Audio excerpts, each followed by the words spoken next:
Think about this for a second. The first time you went on a backpacking trip, what did you take with you for food? Did you take jerky, trail mix, a dehydrated meal from Walmart or Bass Pro Shop maybe? As thru hikers, Marie and I have taken anything from hamburgers, Subway sandwiches, Spam, tuna, candy bars, gummies, tuna, tortillas, dehydrated potatoes, chips, tuna, and so on with us. Notice the emphasis on tuna there. Truly, this is all just junk food with little to do about proper nutrition. But what if I told you it didn't always have to be that way? What if you could have trail food jam-packed with vegetables, nutrition, calories, and flavor? But there's more. Everything in that meal is sourced from a local Colorado farmer, the majority of which is organic. And to top it all off, that seemingly plastic-looking food bag you cook it in, it biodegrades quickly and sustainably. I'm one of your hosts, Yeti Legs, and you're listening to the Yeti Walks into Basecamp podcast, a show for thru hikers, backpackers, hikers, tree huggers, and anyone who just likes to go for a walk outside. Today, we chat with Barton, founder of Farm to Summit, a vegetarian/vegan dehydrated food company upstarted in Durango, Colorado. We talk about the nuances of Farm to Summit, being a runner/hiker, and then doing so as a single mom, and just what changes when you love to be outside, but you're also bringing a new life into the world. Thanks for tuning in, and we hope you enjoy the episode.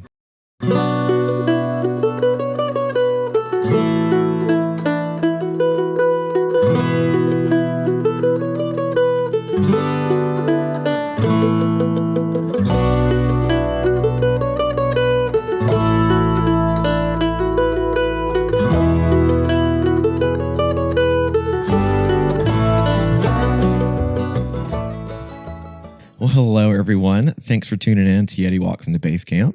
I am one half of the podcast title. I'm Yeti Legs. Basecamp can't be here today. She was actually called in for a film shoot last minute. It's for the North Face, which is kind of cool, so I can't be mad at that. They're doing a little promo for a new tent that they have coming out. So yay for Basecamp. Sad for me. But I have great company here today. So we're here with Barton. She is with Farm to Summit, which is a backpacking food company here, born and bred out of Colorado, down in Durango. Lou, thank you so much for being on our show. And, you know, we've taken Farm to Summit out with us for at least 2 years now. So thank you for sponsoring our endeavors and letting us try out some of your new meals whenever you've got them. Yeah, thank you. I'm stoked to be here and stoked that you've been eating our food for almost the duration of the business. Well, I definitely want to talk about the food and how you use ugly produce, or what some people will call ugly produce, to make these meals. Yeah. I don't think any produce is ugly, but based on American standards, I guess. We prefer the word cosmetically blemished, but you know. Cosmetically blemished. That's definitely the PC phrase to use. Yeah. All right. So we're going to talk about Farm to Summit later in the episode. But first, I want to know who you are. And for anyone listening, I have a husky with me. She's been hiked. Hopefully she doesn't act up. Lou, how many dogs do you have there with you in your office? 3 dogs right outside the door. So 3 dogs. 3 dogs. So I told them all to be quiet, so we'll see. A lot can happen. Yeah. Well, I guess to get started, Lou, who are you? And like, what does your backpacking or even just hiking background look like? Because you're in this community for a reason, right?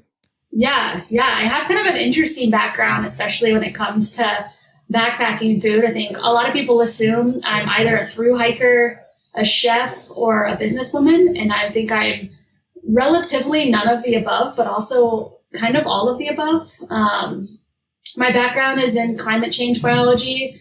I was a research ecologist, so I spent a lot of time out in the backcountry. Not through hiking, but eating a lot of backpacking food, spending weeks at a time living out of my tent and studying how plants were responding to climate change. So that was my career. I have a master's in it, was working on a PhD in it, and then decided this was a lot of school and wasn't really sure what I wanted my outcome to be. I was like, I want to teach. I don't know.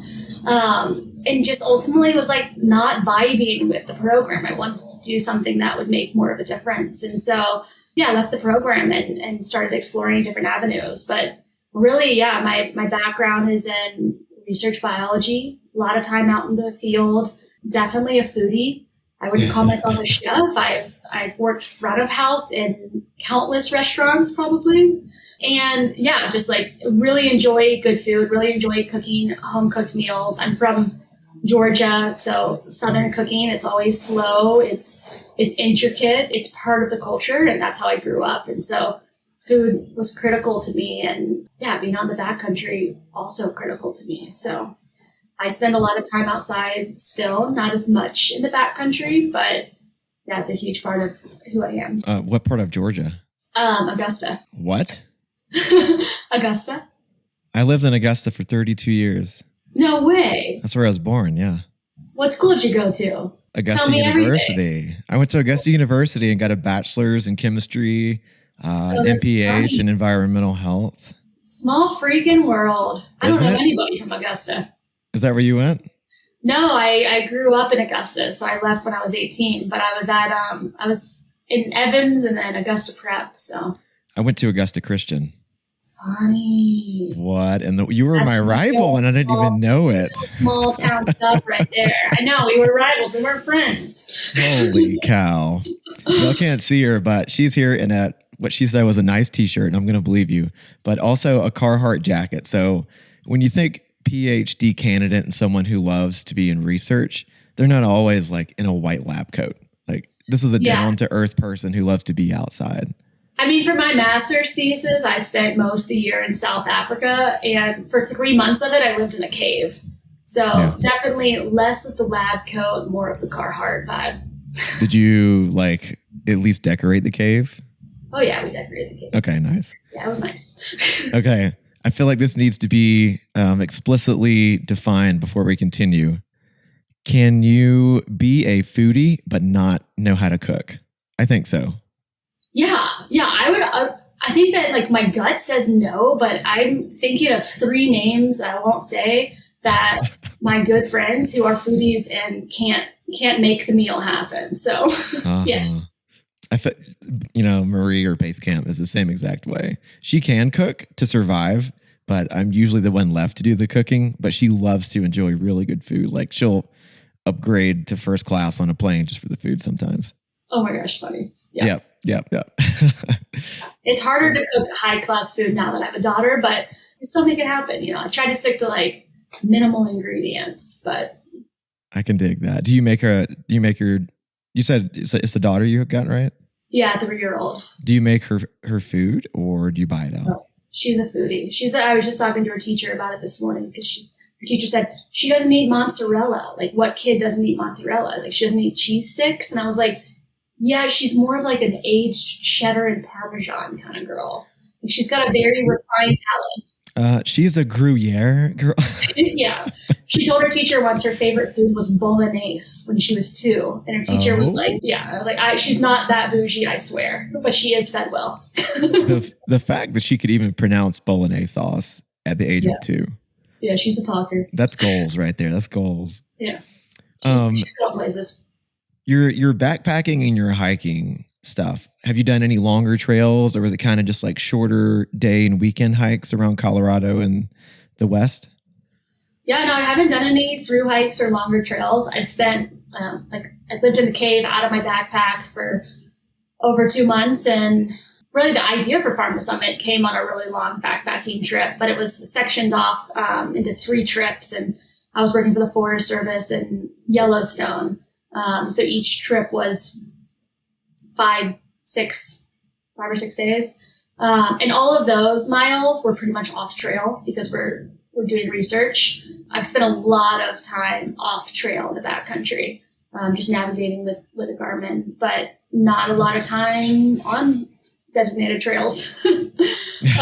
So a lot of time in the backcountry, not a lot of time on trails I can name. That's completely okay. The LNT people might not be too happy with that, but they'll get over it. I know.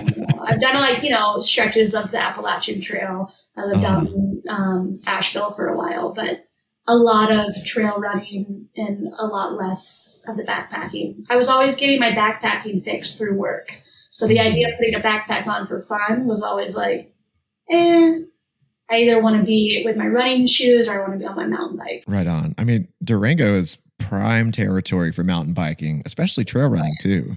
Yeah, it's awesome. It's also great backpacking.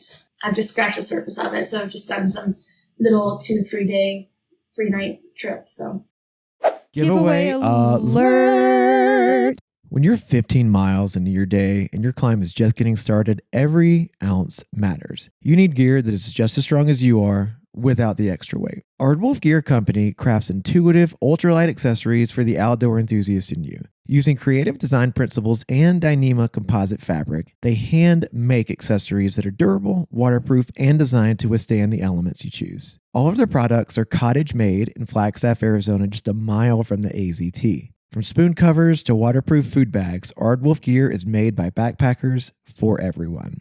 When Basecamp and I hiked the Arizona Trail in November of last year, we not only cozied our spoons with a little slip cover, but we also put our full-size toothbrushes, not the sawed-off ones, into their little color-coded sleeves so we could tell them apart. We also stuffed our electronics into a waterproof ditty bag and stored our food in a roll-top sack that we knew would keep our food protected from winter condensation without breaking our backs. Every single bit of it was Aardwolf gear.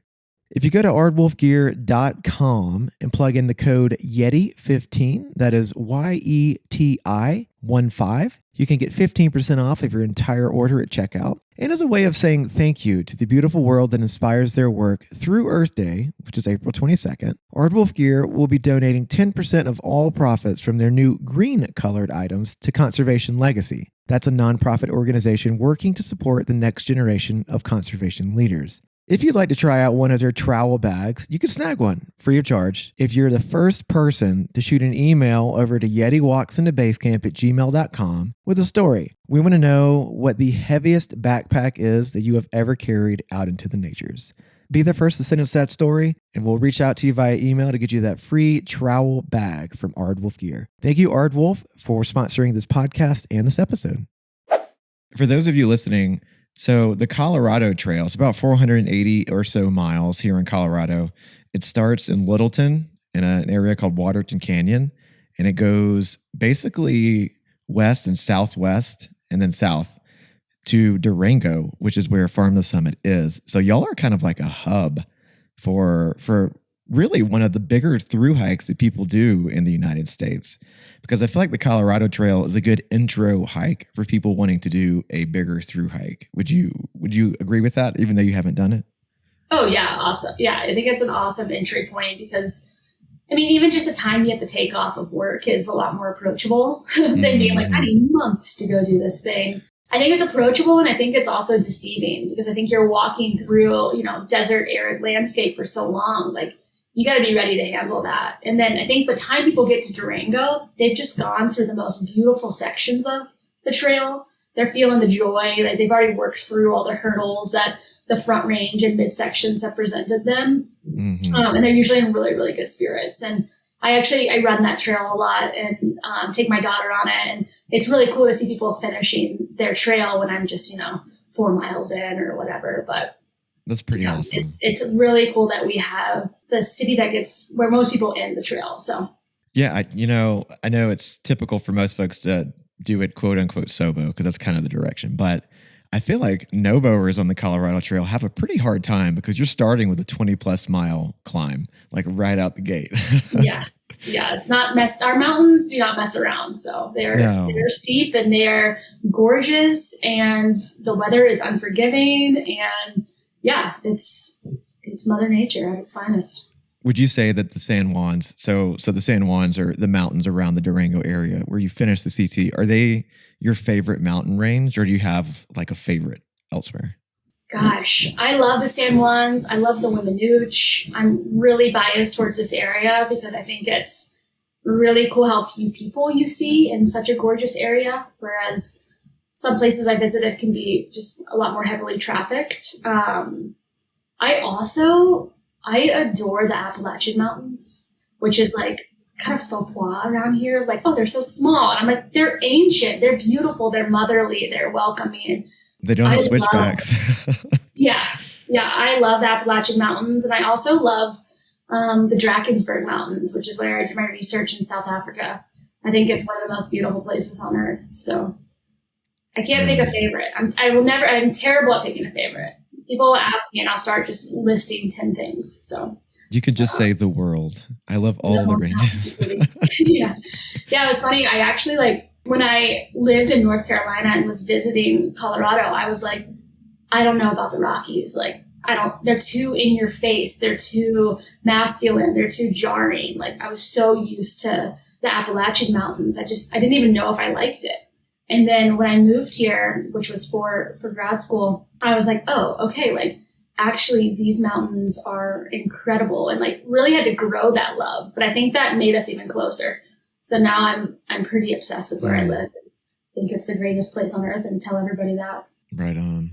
Do you identify more as a hiker or a trail runner? It sounds like the latter, a runner. Yeah, again, I think I spent so much time hiking for work that that slow speed lost its charm for me, where I was like, okay, I'm doing 10 miles off trail every day, 5 days a week. I need to go fast. And so to go fast, it's trail running and biking for me, really. I still love a good hike, but if I can run it, that's preferable. Do you do races or kind of just run for pleasure? Just run for fun. Good for you, running for fun. Yeah. Sometimes I work races and try to gauge whether I think I would like it, and it's always a no for me. I like the solitude, and it's one of the things I love about Southwest Colorado is that, the first 3 miles of the run, I see people. The final 7, nobody. Yeah. The further you get away from Denver, the less people you see always. Yeah, totally. Yeah. Are you a Hoka or Ultra person?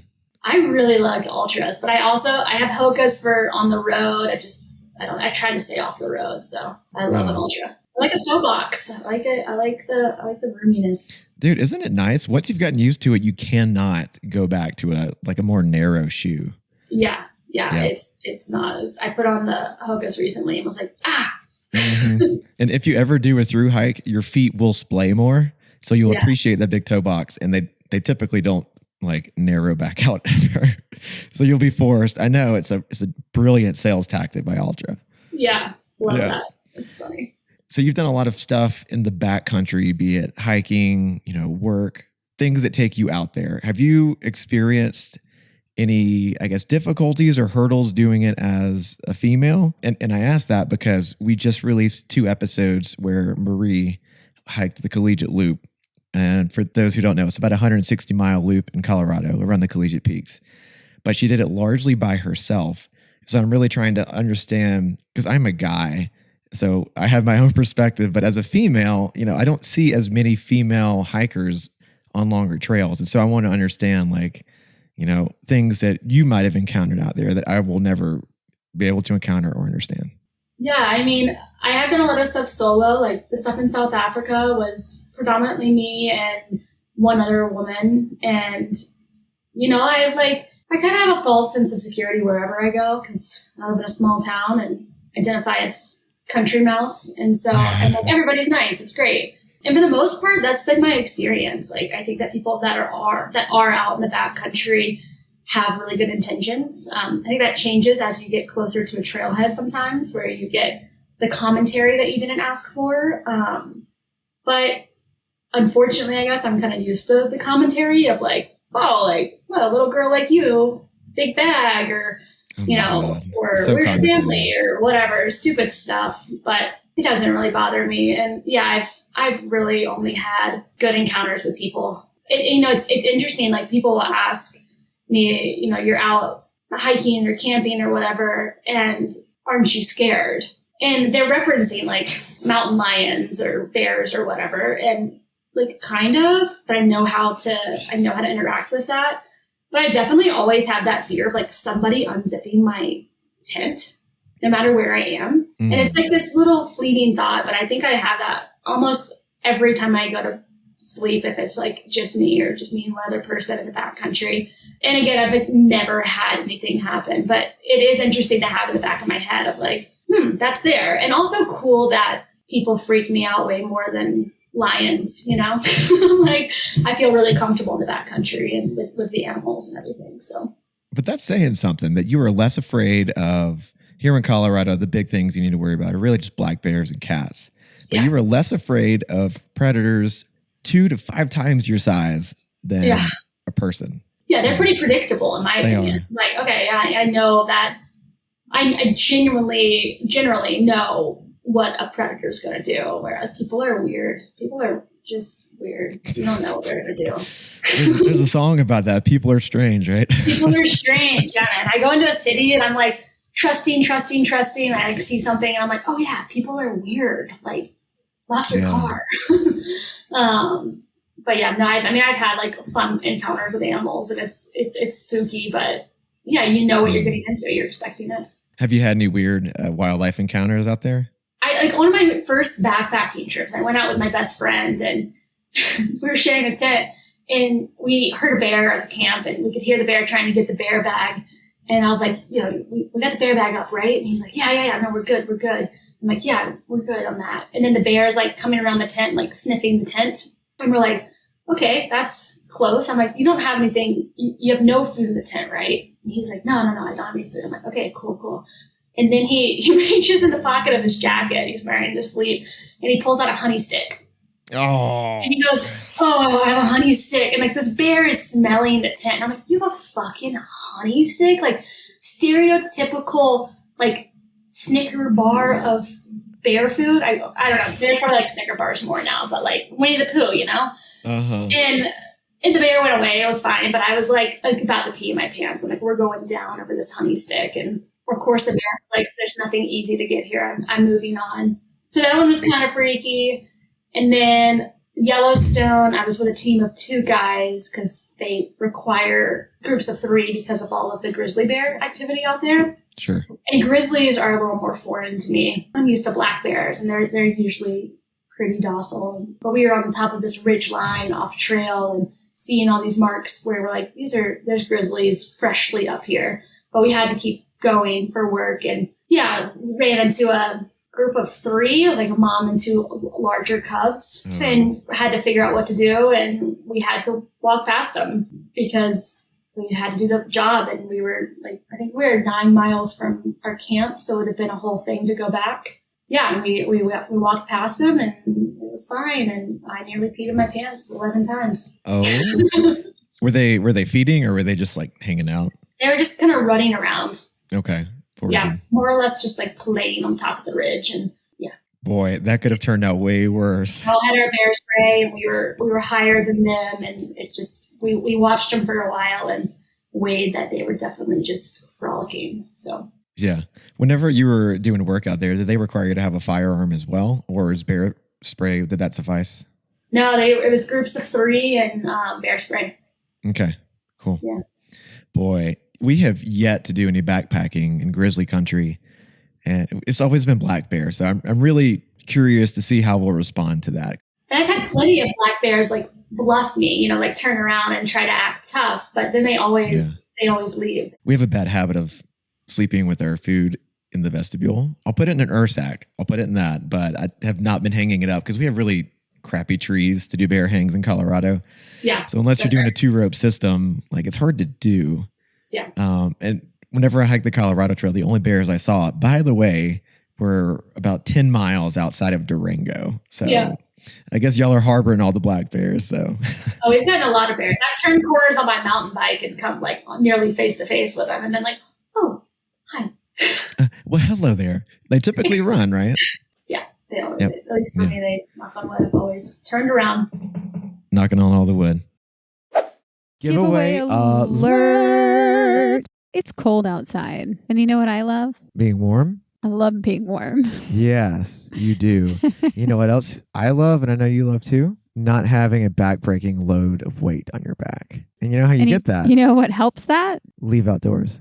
Because they have a very lightweight, I call them mid layers, that if it's super cold outside, I will mid layer it with my puffy. And Cameron, who actually runs the company, and his family, does these epic alpha hoodies. He has a 60, a 90, and a 120. And so all of them are for different types of terrain, weather, and temperatures. And he also does beanies. He does a hiking sun shirt now. And he's got a super ultra hyper lightweight jacket, which you should go and check out. Amazing. Yeah, definitely. And we have a discount code for them. And so if you go to Leve Outdoors website, you get a discount code of 10% if you plug in Yeti Walks into Basecamp, all one word, at checkout. Cameron does have a lot of promotions internally as well. So the promos don't stack. So definitely use the one that's going to get you the most discount. But you always have this one to fall back on. And if you are able to, if there's any comment section or anywhere inside of your shipping order, if you can just let him know that Yeti Legs and Basecamp sent you, we would be greatly appreciative. To that, we are giving away a little care package from Cameron. Thank you, Cameron, for sponsoring this podcast and our episode. We want to hear what your most interesting animal or wildlife encounter is when on a trail. So shoot us an email with that. If you're the first person to email us that story, you'll be a care package winner, and we will coordinate with you via email, get you the right sizes and everything for that care package.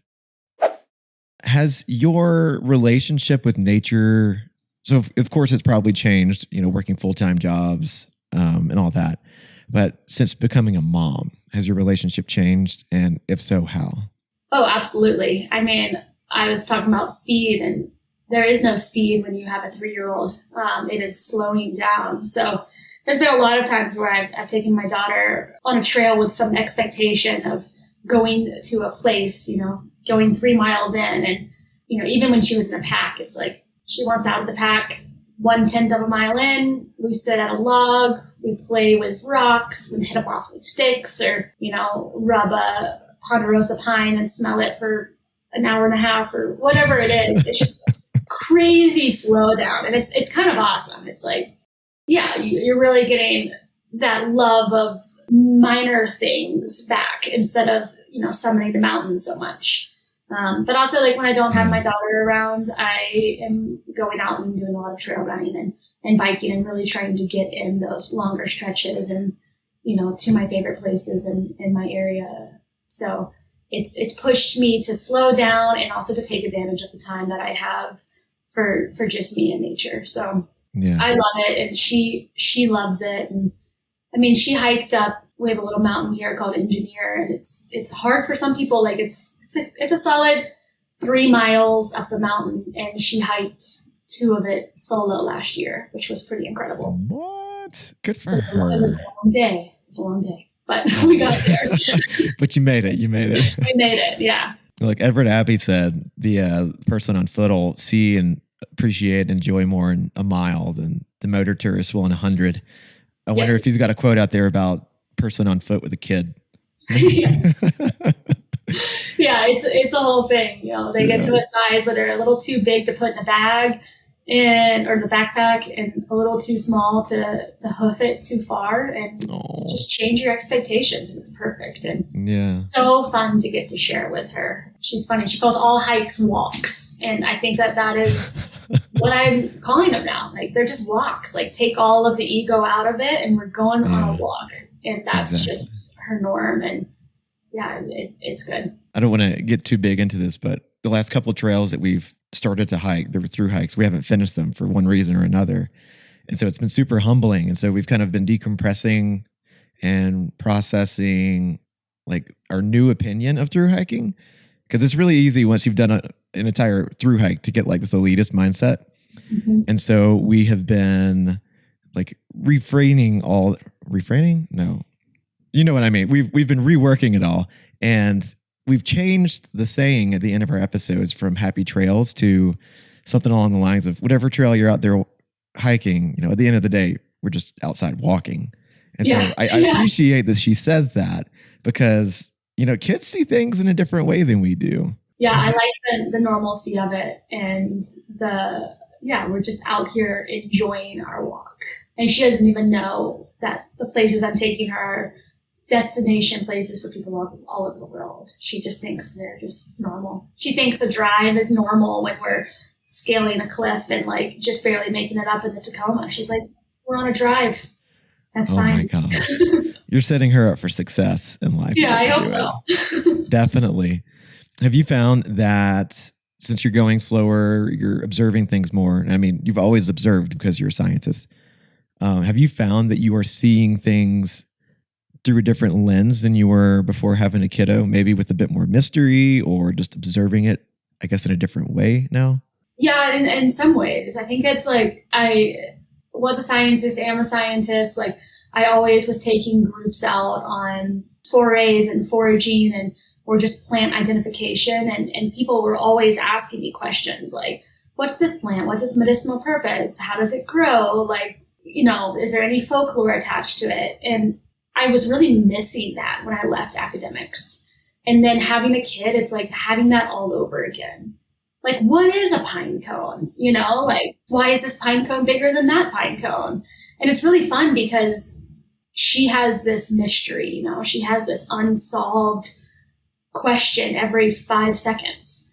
And I have a lot of the answers because I studied all of this in school. And it's really fun to get to explain some stuff to her and leave some stuff as mystery, and to really just get to like sink back into those really minute details that are scientific, but also magical. I love getting to explain that and to get her understanding like how important it is to keep her eye for the differences and the mystery out there. So I think kids are really good at being like, this thing is different than that thing. Whereas the adult eye can be like, they're all green plants. So it's almost like hanging out with a little scientist all the time, which is great. We just nerd out all the time. Right on. This is a scientist in the making right here, it sounds like. Yeah. Like she prefers her own path, but yeah. Like, I hate it. I'm a video gamer. Yeah. So, I'm going to ask you, why are cones different sizes?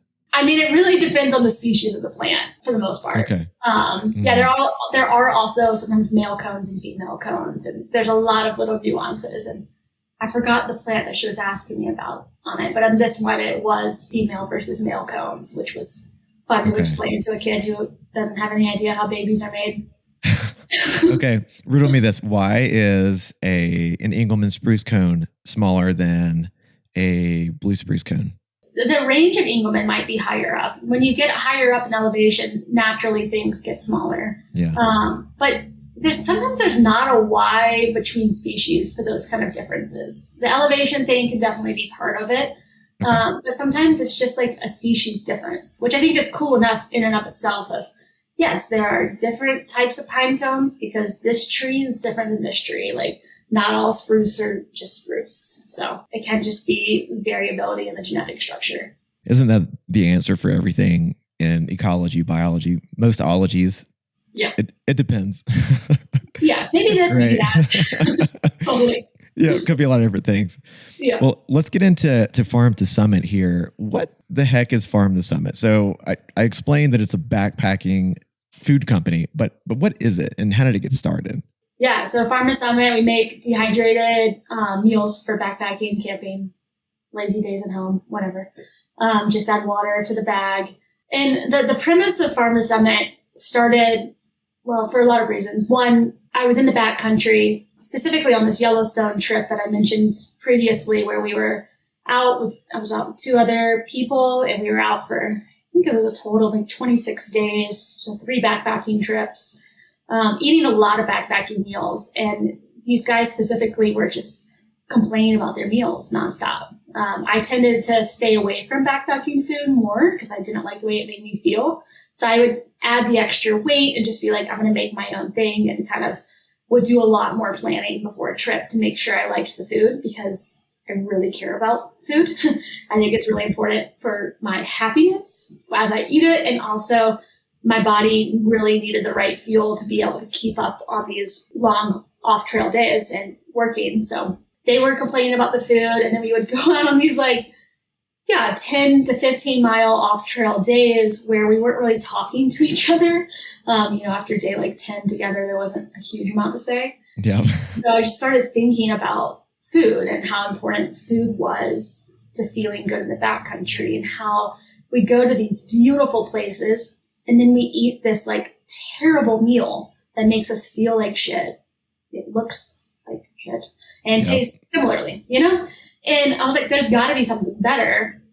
So I started thinking about what if I made my own dehydrated meals, and how would that look, and what would my ideal be? And pretty much schemed up the entire business of Farm to Summit while doing this trip. So from name to where we sourced the food to how the packaging was designed and everything, just kind of really got the wheels turning.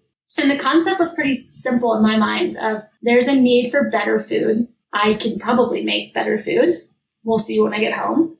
And this is an opportunity to actually make a difference in a way that I didn't feel like I was when I was in academia.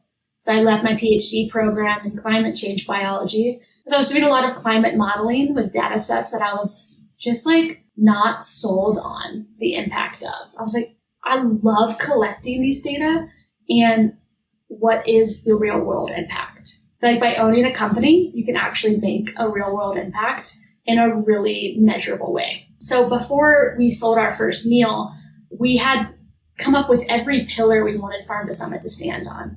We wanted to have the most sustainable packaging in the world because that was a huge issue for backpacking food. You're getting this package, you're in a beautiful place, enjoying nature, and then you're throwing the package away. This package is the least recyclable material that exists on our planet right now. Like there is no facility that recycles in the US. If you want to recycle it, you have to send it back overseas. That doesn't make sense. So I wanted it to be able to make a difference. And then your carbon footprint's like through the roof. Yeah, it's like, it's actually dumb. And wanted to work with local farmers because I feel like regenerative agriculture is everything and small farms is everything. Wanted to be able to upcycle produce that was going to waste. My partner at the time who helped me start the business had a farming background and was working on local farms in Durango. I knew firsthand how much produce was going to waste because of cosmetic blemish on the farm level before it ever made it to the market. So that's a great way to reduce the carbon impact is to use upcycled food. And then we wanted to give back to the community. And I can talk more about that, but really was worried that we would be taking resources from food banks because we didn't understand how the food system fully worked. It ends up that we were not taking food from local food banks at all, actually. But we still were excited to give back because we think that everybody should have access to, fresh, high quality food. Mm-hmm. So designed the business really to support what we believed in. I wanted to make a difference and design the business to do so, which was really fulfilling. And we got a lot of pushback on it early on of like bad business model, like your packaging's too expensive, your food's going to be too expensive, like it's just not going to work. And that isn't at all how it's been. Like we are really an ethics driven company and people like that, especially people that are out in the backcountry. I think a lot of us have a profound love of these ecosystems and we want to be consuming products that are helping to preserve these ecosystems that we're enjoying the product in. It makes sense. And now you're being distributed out of REI. So I would say you've made it. Yeah, it's freaking crazy. We piloted it at Farmers Market. I still had my Forest Service job and my co-founder still had her job. And we're like, let's just see if this sells because we started making the food out of the back of our house and we're like, this definitely tastes better than what we're getting elsewhere. Sold it at Durango Farmers Market. And as you said, Durango is a hub for people that are getting out deep into nature. So we started sending our food out with all different types of pro athletes and adventurers and thru hikers. And we're getting a huge amount of positive feedback and we're selling out. And we had a local gear company reach out to us, a gear shop that was like, we want to sell your food. And that call really changed everything for Farm to Summit. It was definitely like a no, I'm pretty sure we're producing this illegally and we don't know how to produce it legally. And it was, okay, how do we get it certified? How do we get to the level where we know that we're hitting all the regulations perfectly? And it just ignited the whole thing. And 3 years into the business, we started distributing with REI, which I think is pretty awesome. You said 30 days? 3 years. Oh, 3 years. 3 years. Okay. First year was all farmers market. The second year we started doing wholesale. And then, soon after we had REI, which has been a really huge asset. Holy cow. That's something else. The Jolly Gear motto is where fun meets functional. And the owner, Jolly, truly wears that motto on his sleeve. Blending the comfort of a button-down with the sun protection of a sun shirt, Jolly Gear creates tops and dresses that dries quickly and offers antimicrobial properties. With color patterns like disco, leopard, kaleidoscope, pool party, and trail madness, you can expect only the most epic of double takes when walking by hikers on a trail with your Jolly Gear on. When we hiked the PCT in 2022, we made it to Burney Falls only to have our sun shirts literally dissolving on our bodies. We reached out to Jolly and, free of charge, he expedited 2 matching Casa Orange sun shirts to us in Redmond, California. We finished the trail in those shirts and still have them to this day. Marie especially loved the ponytail hole in the back of the hood that allowed for sun protection without discomfort. Crafted by a thru hiker for anyone who loves to go for a walk outside, check out jollygear.com to outfit your next hike with some high personality sun protection where fun meets functional. And this was your brainchild. Did you basically do all this by yourself, or did you bring on a small team at the beginning? What did that look like? Pretty much all myself. Until 6 months ago, I did everything, except for packaging. So we always, for the first 2 years, it was just my co-founder and me pretty much doing everything, making all the food. And now I have a team of, there's 5 of us total, and have just started to kind of allocate responsibilities to some of the team members, you know. So we have a salesperson, we have a manager, and it's not just me doing everything. But it's me doing most things still. Well, yeah, I mean, that seems like quite the undertaking for one person, but you're still doing it. I think it's just that the small business mindset of making it work. So are you going to stay small, or are you going to try and grow as much as you possibly can? Yeah, we are growing a lot.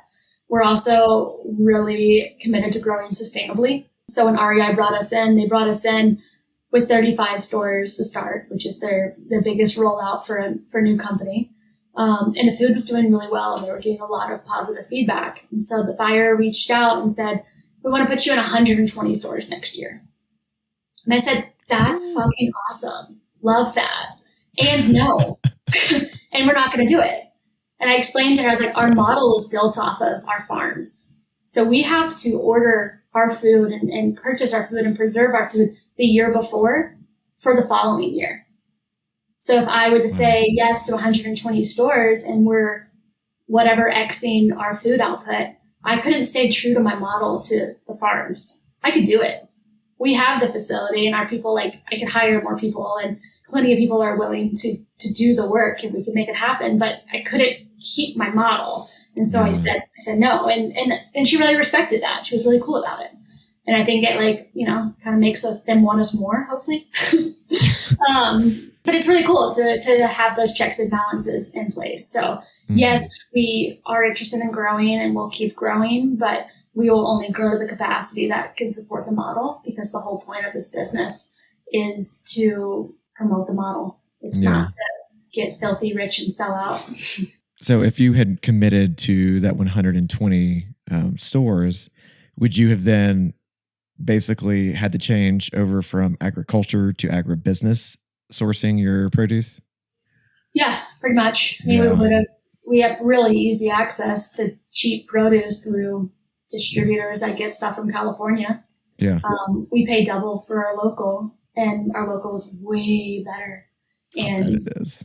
Yeah, and we love our farms. And when I told our farmers that we were moving into 75 REIs, they were stoked. They're like, okay, let's go. Let's plow the fields. Let's start putting seeds in the transplant what do they call those things? Greenhouse. Yeah. Let's start planting this. They were stoked. So that was really cool. Whereas I think if I was like, yeah, we're doing 120 and we're not going to be sourcing from y'all, it would just throw our whole monkey. Thank you for sticking to the small model and supporting local.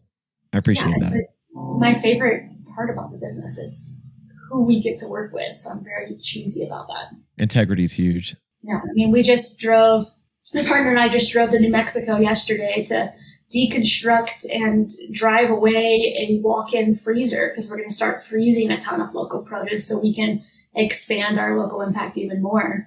Mm-hmm. We figured out if we freeze zucchini for our beans and rice, we can add an extra 6,000 pounds of local produce. It's like, okay, let's get the freezer. That's something else. Is that dry weight or wet weight? That's wet weight. Okay. Yeah, it loses about 1/10 of its weight, which is great for storage and for our bodies. Dude, good for y'all. We spoke to another company. They actually moved from Texas to Denver. They're called Bowl and Kettle. I don't know if you've heard of them yet, but they do freeze drying. And so it's cool to hear, different people using different processes to get the product that they think is the best and the most nutritious. So yeah, freeze dried is a whole other beast. Oh yeah. They walked us through it. It sounds complicated. Yeah. I wanted to talk to you about, one, your produce, and then two, your packaging. So you're here in Colorado, and Colorado is known for like two big produce items. One is peaches, Palisade peaches. And I don't think you make anything with peaches yet, right? That's right. Okay, yeah. I'm going to leave it there. You do have a few meals with corn. Do you use corn from Olathe, which is like really popular corn in Colorado? Yeah, so there's two things. One, we actually don't use much corn, okay, which is sad because Olathe sweet corn is quite good. And the peaches are great, which is hard to say because corn and peaches in Georgia, where I'm from, are also very well known. Oh, yeah. But no, they're very good. But we don't use corn that much because it doesn't dehydrate very well.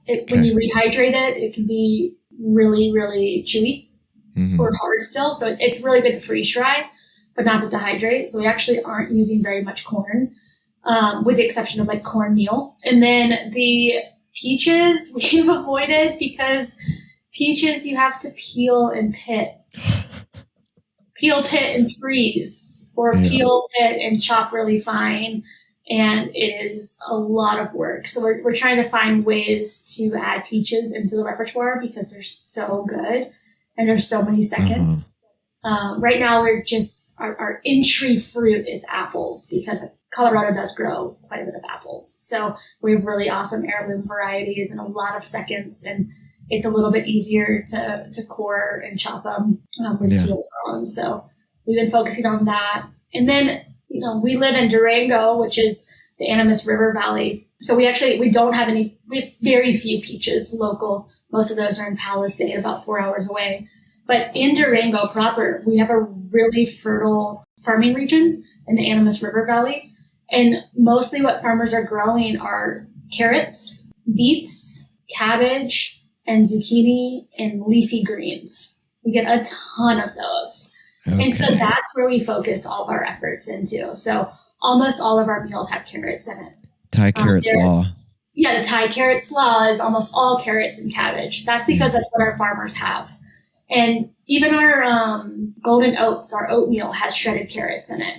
Or our chili has chopped carrots in it. Like, we are putting everything that we can find into the meals. And sometimes we're designing meals based on the farmers. Like, I think Max called me up one time and was like, dude, you have to take more zucchini. Like, I gotta offload this zucchini. I've got like 3,000 pounds of extra. And so we made the garden mac and cheese. We're like, okay, another way to use the zucchini and kale and chard. So we really let what the growing region can grow lead us into our meals. I love that so much. Is that where Farm to Summit came from? A play off of Farm to Table? Kind of, yeah. It's like we're getting it from the farm. You're taking it to the summit. That's awesome. Is your produce organic, or do your farmers, I guess, avoid using pesticides or a lot of pesticides? Yeah, most of our produce is from certified organic farms. We prioritize getting produce from farms that have farm practices that we admire. One of our major farms is certified organic and the other one is not. And it's honestly like a total toss-up on who has better practices, because people around here are meticulous.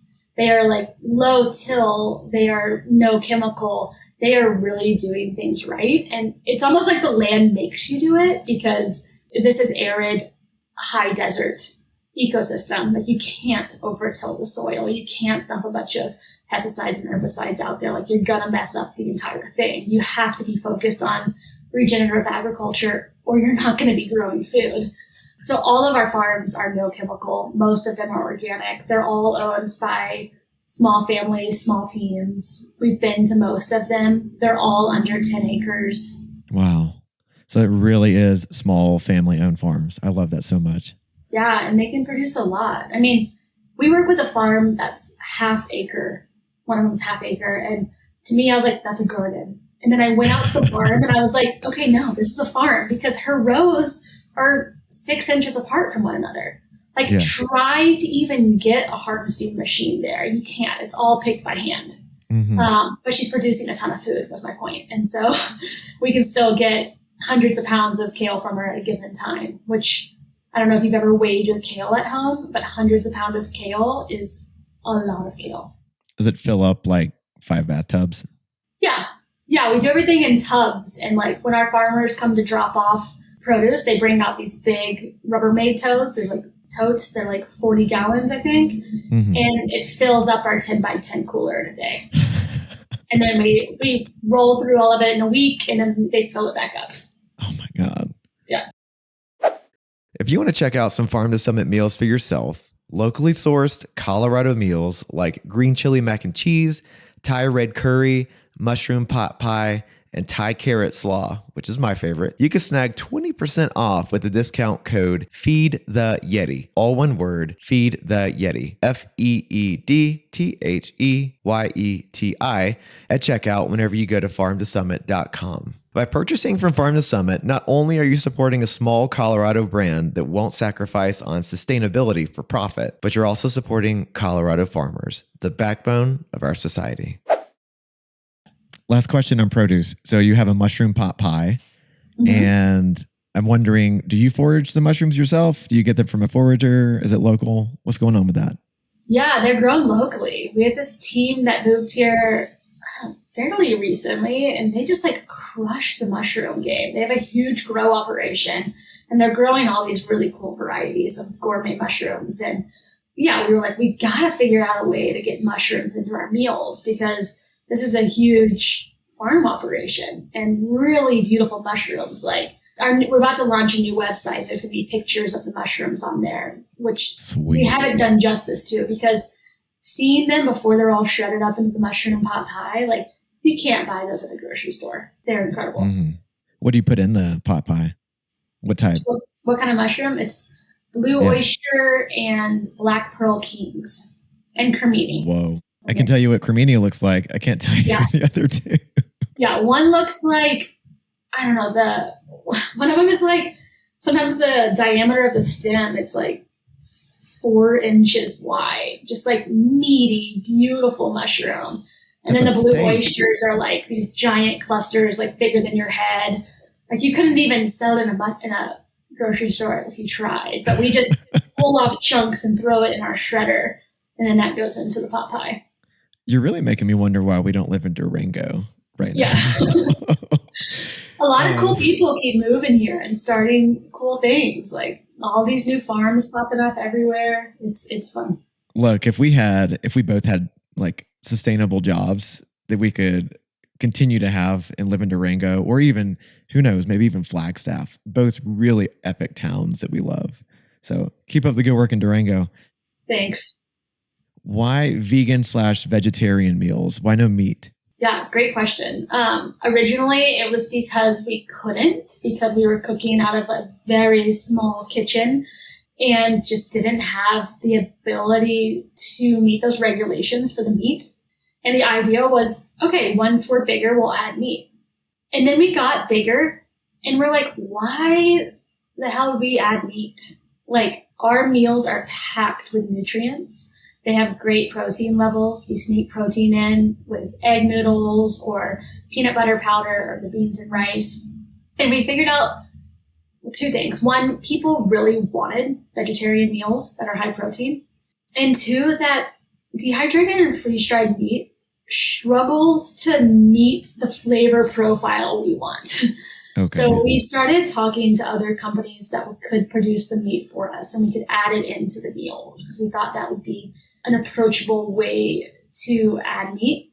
And even like we were trying the highest quality bison, the highest quality beef, and we were putting it in the green chili mac and cheese to see how that would taste. Because it's mac and cheese, it kind of covers up anything usually. In all of us, unanimously, everything we've ever tasted with meat in it, we're like, it messes with the flavor. We don't like it. And so we just did away with it. Huh. Even Yeah. even And really like fatty cuts of meat, they would add, that extra mouth feel flavor. fatty cuts of meat are hard. You can't do that with dehydrated. You can do that with freeze dried a little bit better, but really fatty stuff can't be dehydrated. So you have to have lean meats in the dryer. Okay. So that's going to be chicken, bison, and beef. And those just like they end up having this like dog foodie like taste to them, this like aftertaste that just wasn't working for me. I'm a meat eater. What I do in the backcountry is pack out really high quality jerky. And a lot of people seem to be going that direction. We get a lot of hunters that come in and buy our food. When we first started the company as vegetarian, we thought we would lose the hunter clientele. It's been the exact opposite because hunters want high quality meat. They want to know where their meat's coming from for the most part. And so they're buying our meals and they're supplementing with their homemade jerky. That is awesome. Good homemade jerky. Sans all of the nitrites. What is it? Is it nitrates or nitrites that's in all these preserved meats? Is it I both? think it's nitrates. Nitrates? Yeah, no, I don't know. I'm questioning that. It's one of those two, and either way, it's not good for you. So be mindful of the proteins that you take out there with you whenever you're backpacking, because it's so easy and cheap to just buy garbage. And you want the calories, but you have to think about the nutritional content when you're taking this food with you as well. And it's been cool too. People will look at our meals and be like, oh, 28 grams of protein. Like, how do you do that with no meat? And it's really fun to educate people about like how proteins can come together for a complete meal without having meat in there. That's so cool. Boobies. It feels odd recording this without Basecamp, but I feel confident in talking about boobs without her, especially because of the need for more backpacking equipment out there that accommodates bodies with a bit more curve. Sarah Berkeley, founder of Symbiosis Gear, also saw that need and decided to do what she could to fill that niche. So she whipped out a pen, paper, and a sewing machine to create the Aspen Backpack, a minimal ultralight backpack designed for multi-day trips, coming in at roughly about 1 pound and 9 ounces. Pulled from her website, we are proud of these features and know women backpackers will love them too. Features include an S-curve strap and 3-way adjustable sternum straps to accommodate a wide range of chest sizes and shapes. When Basecamp and I hit the Colorado Trail in October of last year, she took the Aspen with her and was a huge fan of the S-curve straps and how they were far less restricting on her body than a J-shaped strap intended for more slender and, dare I say, masculine body types. Sarah has given us a 15% discount code to share with you, our listeners. Go to symbiosisgear.com and plug in the code YETI15, that is YETI15, to get 15% off of the Aspen pack. That'll save you almost $50 on a backpack that I'm sure many women and curvy-bodied folks out there would say is priceless. Thank you, Sarah, for sponsoring this podcast and this episode. Switching over to your packaging real quick.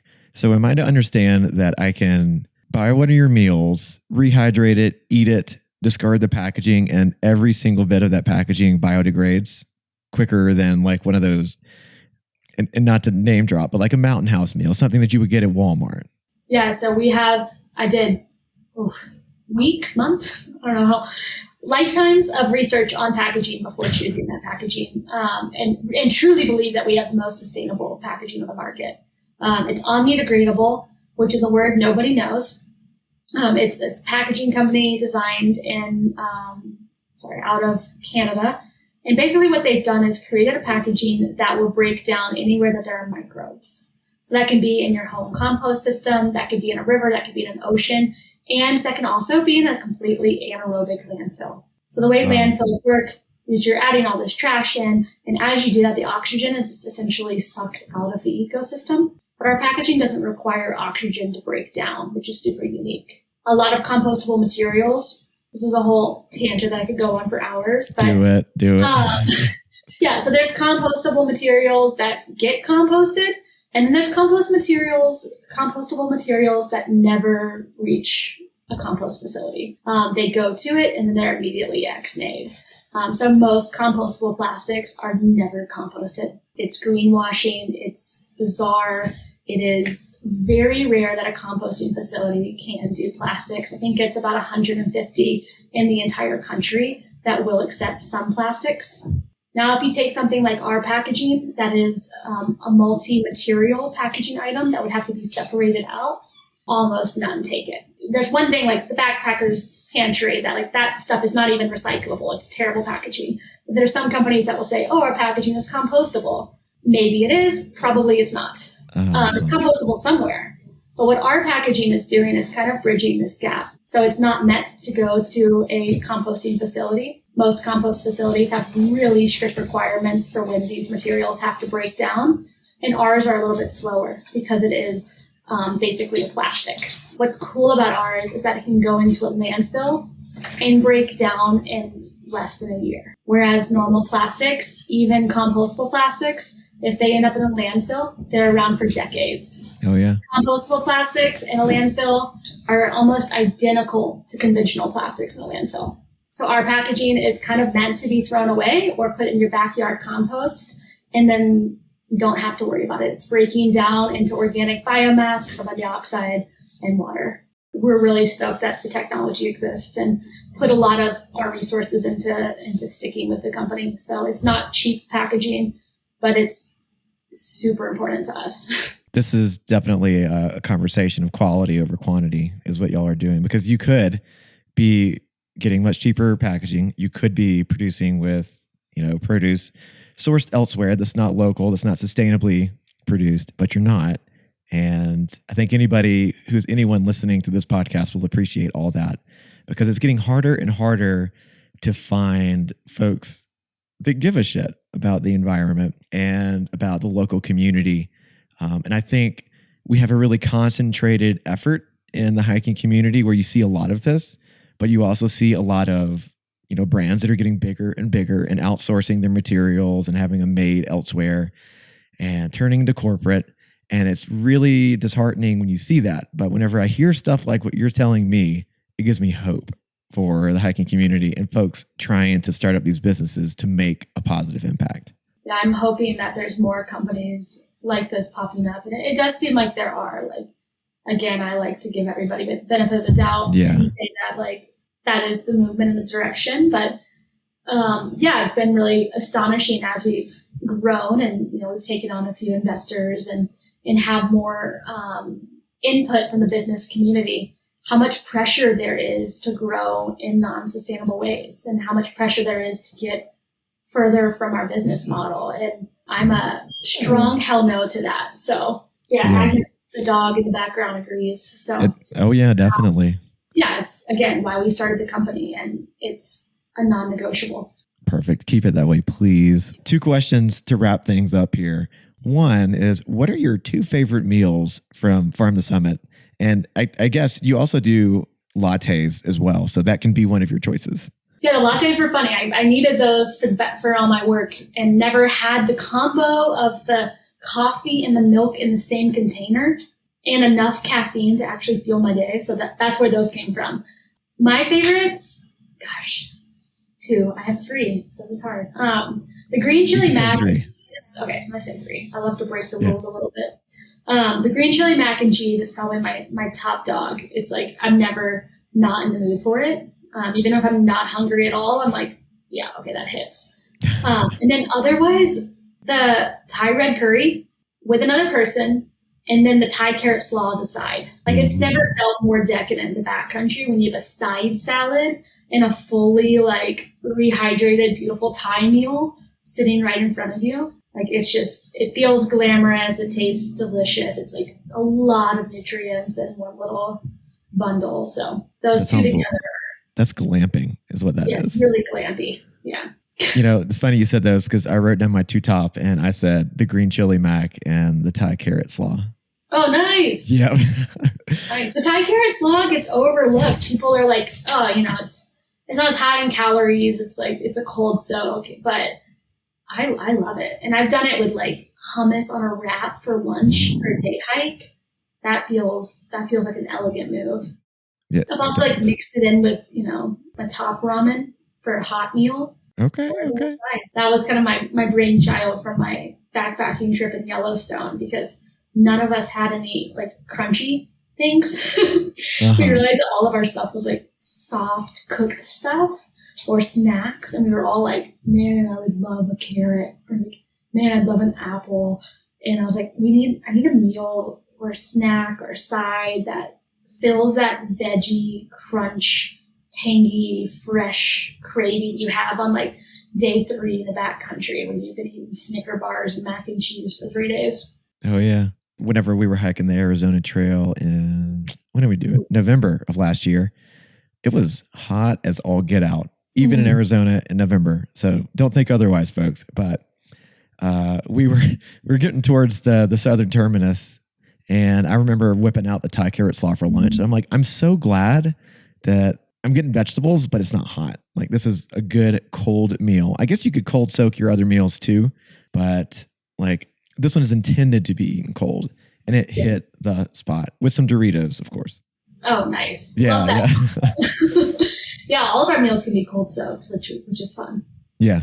Going back to really the beginning of the episode, you said that you're a climate biologist. What would you say to someone who is a climate change denier, someone who doesn't believe it? That would be a whole conversation. Oh, yeah. I mean, I've talked to people that don't believe that climate change exists. And to be fair, like, I understand their confusion. You know, I think that there's a large population of people that aren't educated in the science of climate change. And if you look at the day-to-day, I think it can be confusing for people that have no science background or potentially the inability to do the research, because it looks a lot of different ways. It's not just the climate getting warmer. It's not just the climate getting colder. It's like, okay, we have bigger climate events. We have these like trends that are very like long-term and longitudinal. Like, the evidence is so there. And yet for someone's lifetime and day to day, I think it can be really disorienting. Yeah. But I think that if somebody doesn't want to be convinced of climate change, you're not going to convince them. I'll stop that conversation there. I used to teach a class, and I would talk about climate change, or I talk about evolutionary biology. And I would always start with like, this isn't a debate. Like, this is happening. If you don't want to believe it, that's okay. And we don't have to talk about it. It's not a debate. It's like, okay, well, how can we be good to our planet? How can we understand this concept? Like, I think that there's a lot of ways to be a better human and treat our planet with respect without believing in climate change. Definitely. So, but I would definitely try to convince them first. I try and get people just to pick up trash. Like, if you can do that, like that's a mindset change right there, even if it's not your trash. Yeah. I mean, it's like basic, it's basic ethics at some point, you know? It's stewardship 101. You know? Yeah. It is. Yeah, you don't have to be a total believer in the science behind climate change to pick up your freaking trash and not poop by a stream. Like, come on. I've seen too many of those to count, and the surface shits as well. Like, both of those, like, really just bother me. The wag bags is another story. What? Yeah, and that's, I guess, also taken into account that people probably get the phrases global warming and climate change intermixed, and then they're like, well, what is weather?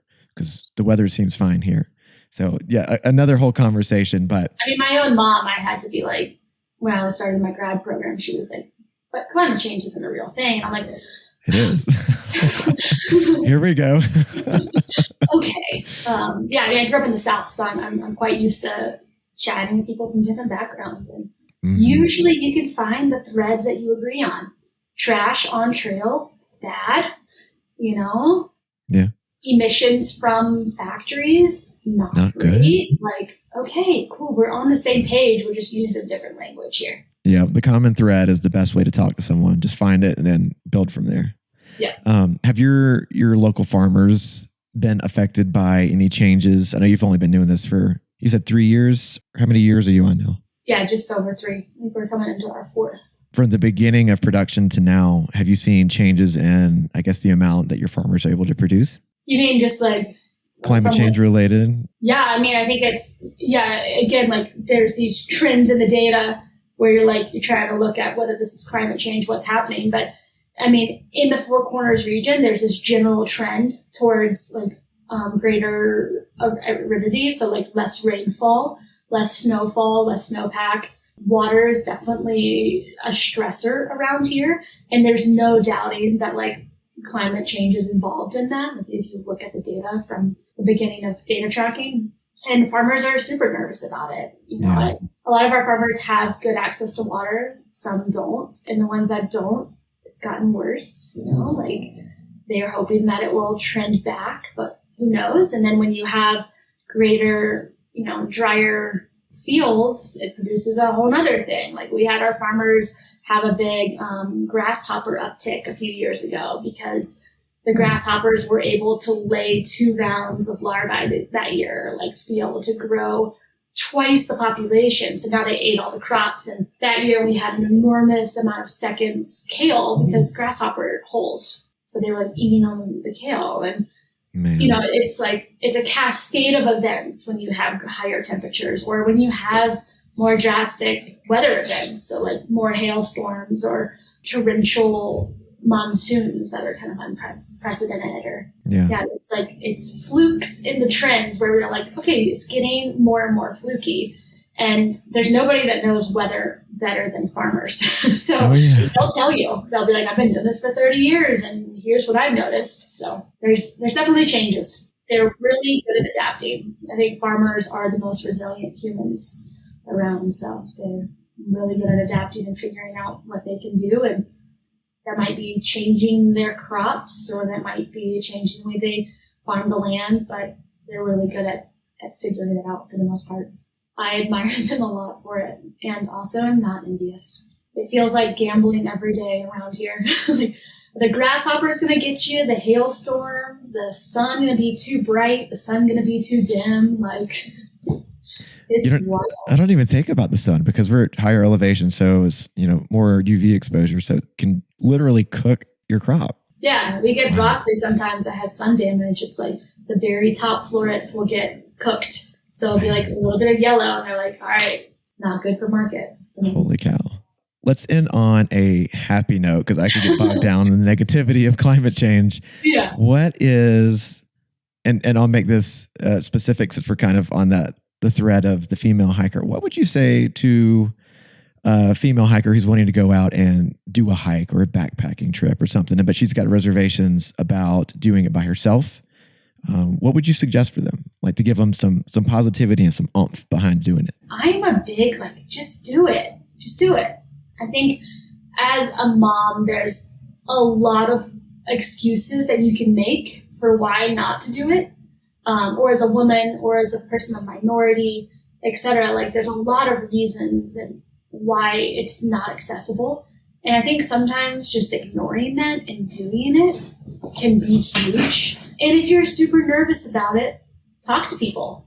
You know, there's a lot of people out there doing really cool things in unique ways. And whatever the fear is that's coming up for you, there's usually an answer. You know, I think like last year I had a big block for myself around, I wanted to take my little girl on a backpacking trip. And I wanted to do it this 1 month, and none of my friends were able to go with me for different reasons. And I was worried that I wouldn't be able to carry all the stuff for both of us. And I didn't do it. And I was like, why didn't I just try to put all the stuff in the bag and see how it goes? It's only 2 miles in. Like, if it took me 2 trips, it'd be fine, you know? And then sat with that and chatted with some friends, which I think is often the most helpful thing you can do. And was like, oh, I'm just going to do it this year. Like, that's what it's going to be fine. And I'll figure it out. Yeah, I think it's a combo of just doing it and being honest about your fears and chatting about those fears with other people. Because the hiking community is so inclusive, in my opinion, and so excited to help. And you can take everybody's suggestions as you want, you know?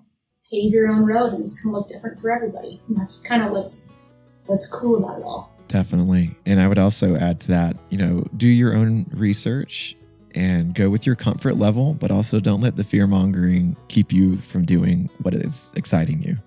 Yeah. Yeah. Lou, thank you so much for being on the show. It's been quite a delight. I didn't know that I was coming into this speaking to a PhD candidate here, but I like to say I'm a college dropout, actually. You're a master if nothing else. Yeah. It's been a delight. I appreciate you taking the time to explain everything, your process through Farm to Summit, who you are, and even talking a little bit about climate change. So thanks for being here. Yeah, thanks for having me. This was awesome. quick shout out to the Fire Went Lost for our intro and our outro music. Really appreciate you letting us use your song for years now. The track is called Appalachian Trail. Thank you to all of our listeners, because we would not be here without you. We would love to hear from you. If you want to take the time to send us an email, you can do so by sending us one to yetiwalksintobasecamp@gmail.com. And remember that it does not matter at all what trail you're out there hiking, because at the end of the day, we're all just walking.